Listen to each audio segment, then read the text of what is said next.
Assalamualaikum warahmatullahi wabarakatuh.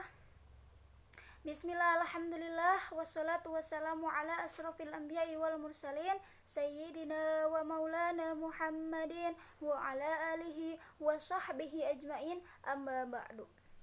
Puji dan syukur marilah kita panjatkan kehadirat Allah subhanahu wa ta'ala yang telah memberikan kita beribu-ribu kenikmatan. Salawat beserta salam marilah kita curah limpahkan. Beliau belum pernah ke Sukabumi, tapi namanya selalu di hati. Beliau belum pernah ke Jampang, tapi namanya selalu terpampang. Beliau belum pernah ke Bogor, tapi namanya selalu tersohor. Siapakah yakni Habibana wa Nabiyana Karim Kangjeng Nabi Muhammad sallallahu alaihi wasallam. Dan tak lupa kepada para sahabatnya, kepada tabi'in dan itba'i tabi'in, dan kita selaku umatnya.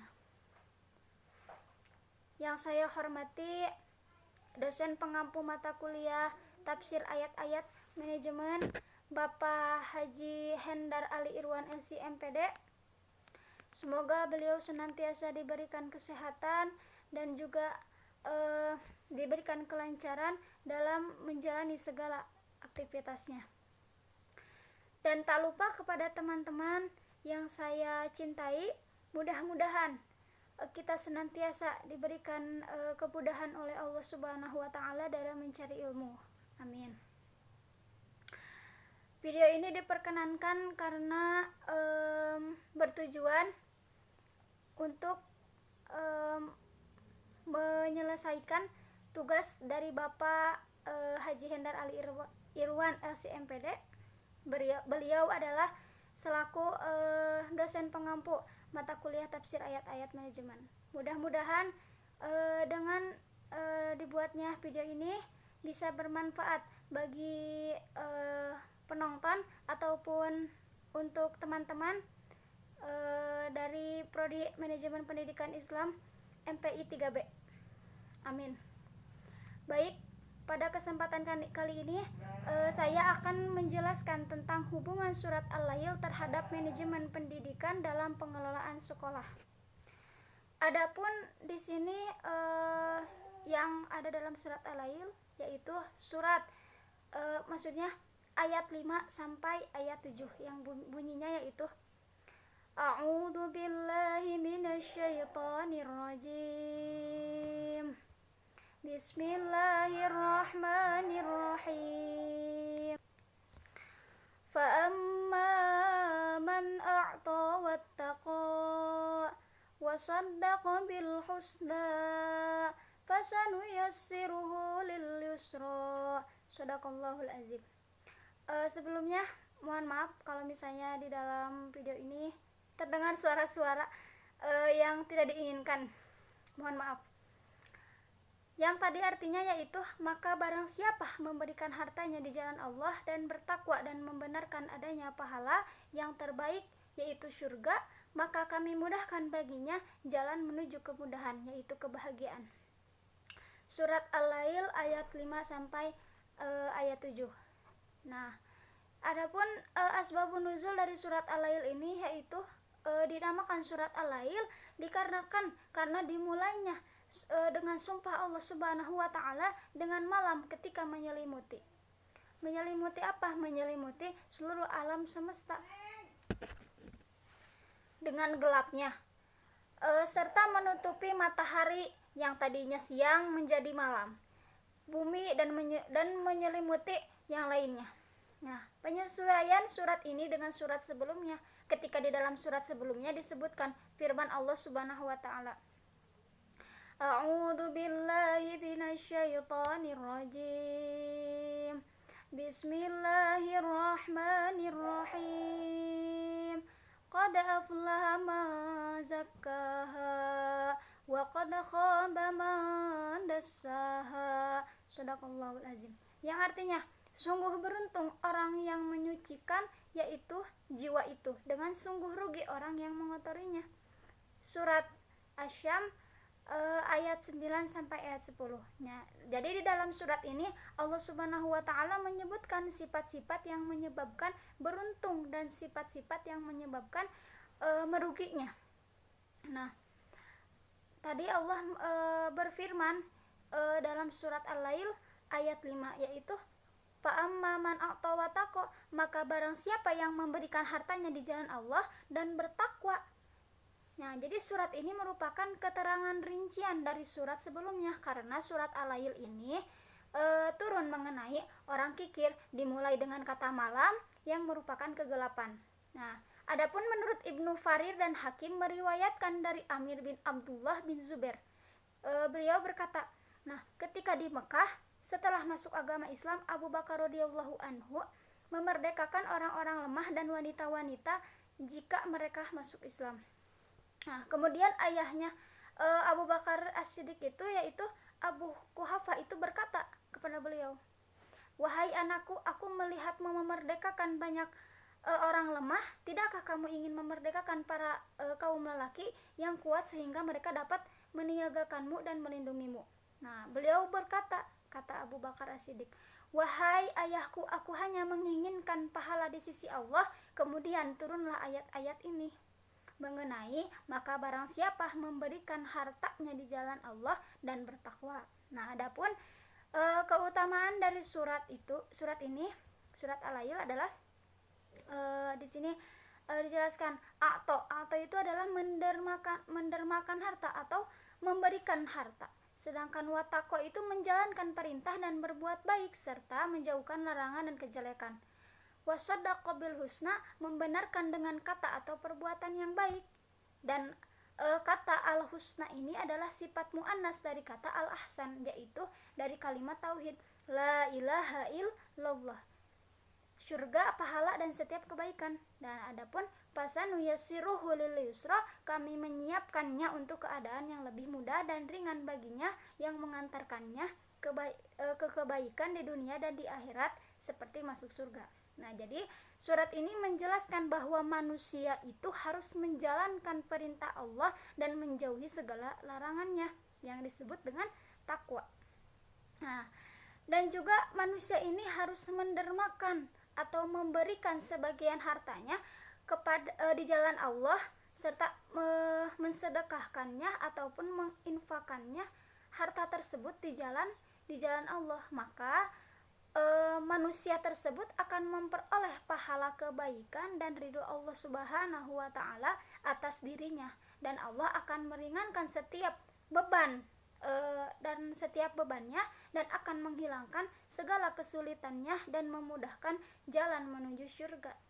Adapun sedekah itu kan adalah as-shadaqatu tadfa'ul bala, yaitu mencegah daripada mara bahaya.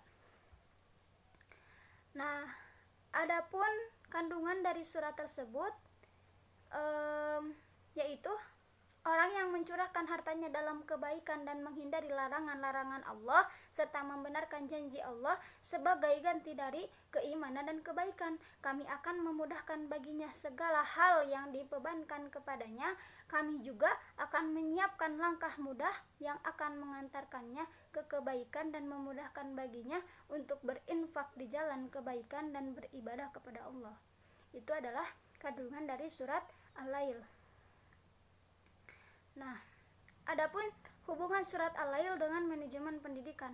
Nah, jadi dari tema surat ini adalah usaha manusia serta amal dan balasannya di akhirat. Surat ini dimulai dengan sumpah dengan malam dan siang serta penciptaan laki-laki dan perempuan, bahwasanya amalan manusia itu berbeda-beda.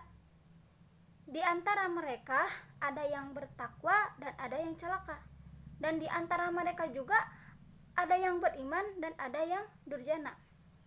Jadi Allah itu menciptakan manusia itu berpasang-pasangan, seperti kalau ada laki-laki dan perempuan. Selain itu juga ada siang, ada malam, seperti itu. Nah, jadi ada yang bertakwa, ada juga yang celaka. Nah, kemudian surat ini menjelaskan bahwa manusia itu ada dua kelompok. Apa saja? Yang pertama, orang-orang yang beriman dan bahagia di surga. Dan mereka adalah orang-orang yang mencurahkan seluruh harta mereka dan membenarkan janji Allah di akhirat. Berarti yang pertama itu adalah orang-orang yang bertakwa, orang-orang yang beriman, yang mengharapkan ridho Allah Subhanahu wa taala, sehingga mereka masuklah ke dalam surganya Allah. Adapun yang kedua yaitu orang-orang kafir yang celaka dan berada di neraka. Mereka adalah orang-orang yang kikir untuk mengeluarkan harta dan merasa tidak butuh Tuhan. Mereka itu mengingkari janji Allah. Berupa apa? Berupa surga. Jadi yang kedua itu adalah orang-orang yang pelit, orang-orang yang bakhil, orang-orang yang kikir gitu. Jadi mereka itu tidak butuh gitu, merasa mereka itu sudah cukup gitu, sehingga mereka tidak membutuhkan adanya Allah, seperti itu.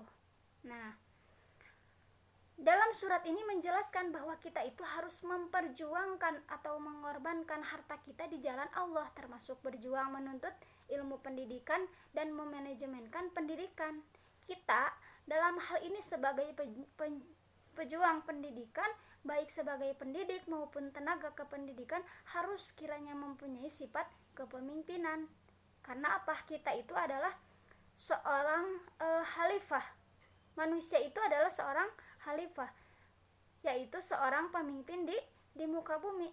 Nah, sehingga tadi sebagai tenaga kependidikan juga harus bisa mengelola sesuatu, khususnya di lembaga pendidikan. Maka dari itu kita harus mempersiapkan diri kita untuk, kalau di dalam manajemen itu ada yang disebut dengan 6M. Apa aja? Ada money, ada material, dan ada juga metode, dan yang ada mesin, dan juga ada market. Nah, keenam tersebut adalah mempunyai peranan penting di dalam manajemen, apapun itu. Jadi kita dalam sebuah mengelola manajemen sekolah itu kita harus memerlukan yang namanya 6M. Yang tadi ada yaitu manusia. Itu adalah sumber daya manusia yang fungsinya memiliki suatu fungsi yang sangat dibutuhkan di dalam manajemen. Karena kalau tidak ada manusia, kalau tidak ada SDM-nya, tidak akan ada yang namanya sekolah. Seperti itu. Yang kedua tadi money, yaitu uang. Yaitu kalau kita misalnya ada orangnya, ada manusianya, tapi kita tidak memiliki yang namanya uang, tidak akan berjalan suatu lembaga, tidak akan berjalan suatu manajemen. Nah, yang ketiga tadi ada material, yaitu bahan. Mungkin di sini kayak prasarana dan sarananya gitu. Kalau bangunannya seperti itu, fasilitasnya kayak kelas mungkin, dan yang lainnya. Adapun metodenya, kalau di dalam manajemen sekolah itu, pendidikan itu harus memiliki strategi, harus memiliki visi dan misinya. Selanjutnya ada mesin. Di sini kalau mesin itu, kalau di dalam kalau di dalam pendidikan itu kurikulum gitu. Jadi sebuah lembaga itu harus memiliki kurikulum, harus memakai kurikulum dengan baik. Selanjutnya market, yaitu market itu adalah lingkungan masyarakat, jadi harus bisa menyesuaikan gitu. Kalau misalnya di dalam lembaga sekolah itu harus menyesuaikan di dalam lembaga, di dalam lingkungan masyarakatnya. Nah, akan tetapi di sini yang paling utama itu adalah tadi yaitu manusia, karena kalau tidak ada manusia maka tidak akan ada unsur-unsur yang lainnya juga. Nah, jadi ke dalam 6 unsur tersebut kita harus bisa mengelola, harus bisa mengoptimalkan dengan baik. Nah, sehingga yang tadi money tadi, uang tadi, kita harus bisa harus bisa membelanjakannya dengan baik di dalam menyelenggarakan pendidikan di jalan Allah. Jadi apalagi yang namanya kepala sekolah itu kan sangat berat sekali tanggung jawabnya gitu, sangat berat, sehingga perlu juga selain metode-metode bagaimana cara misalnya menjadi seorang pemimpin, menjadi kepala sekolah. Nah, harus bisa menerapkan yang namanya kejujuran juga, harus memiliki amanah juga, dan lain sebagainya. Nah, jadi dalam ayat ini manusia itu sebagai pelaku di dunia haruslah mempunyai wasilah ataupun tugas dan kewajiban untuk membelanjakan hartanya di jalan Allah dengan cara menyumbangkan segala kemampuan dan potensinya untuk dunia pendidikan dengan tujuan memperoleh ridho Allah Subhanahu wa taala dan senantiasa meningkatkan ketakwaan kita kepada Allah. Nah, dengan turunnya ayat ini diharapkan menggunakan segala sumber daya yang ada agar bermanfaat bagi sesama manusia yang lainnya. Nah, jadi akal yang sempurna supaya dapat mengelola sumber daya yang sudah tersedia di bumi sehingga dapat bermanfaat bagi kehidupan manusia yang lainnya. Jadi sehingga manusia tersebut mendapatkan kemuliaan dan kebahagiaan di sisi Allah Subhanahu wa taala. Jalan menuju pahala adalah kerja keras yang ikhlas dalam mengelola lembaga pendidikan. Karena lembaga pendidikan itu merupakan suatu proses manusia dalam menuntut ilmu, karena Allah mencintai orang-orang yang menuntut ilmu. Tentunya menuntut ilmu itu merupakan proses mencari pahala dan ridho Allah Subhanahu wa taala dan memudahkan juga baginya dalam memperoleh surga. Nah, mungkin cukup sekian yang dapat saya sampaikan. Adapun kita kesimpulannya, untuk kesimpulannya tadi jadi di dalam surat ini Allah Subhanahu wa taala menyebutkan sifat-sifat yang menyebabkan beruntung dan sifat-sifat yang menyebabkan meruginya. Itu terdapat dalam surat Al-Lail ayat 5 yang bunyinya fa'amman atau wataqo, maka barang siapa memberikan hartanya di jalan Allah dan bertakwa. Nah, jadi surat ini juga merupakan keterangan rincian dari surat sebelumnya, yaitu surat Asy-Syams ayat 9 sampai ayat 10. Nah, jadi dalam surat ini juga menjelaskan bahwa kita harus memperjuangkan atau mengorbankan harta kita di jalan Allah, termasuk berjuang menuntut ilmu pendidikan dan manajemen pendidikan. Kita dalam hal ini sebagai pejuang pendidikan, baik sebagai pendidik maupun tenaga kependidikan, haruslah kiranya mempunyai sifat kepemimpinan dan kita itu bisa mengelola suatu lembaga pendidikan tersebut dengan cara mempersiapkan diri kita untuk 6M tadi yang sudah disebutkan yang tadi ya, dalam mengelola manajemen sekolah tersebut. Nah, mungkin cukup sekian yang dapat saya sampaikan. Semoga bermanfaat untuk kita semua, khususnya untuk saya dan umumnya untuk kita semua. Nah, mohon maaf apabila ada kata-kata yang kurang dan juga banyak kesalahan yang tadi sudah saya sampaikan. Akhirul kalam, wabillahi taufiq wal hidayah. Wassalamualaikum warahmatullahi wabarakatuh.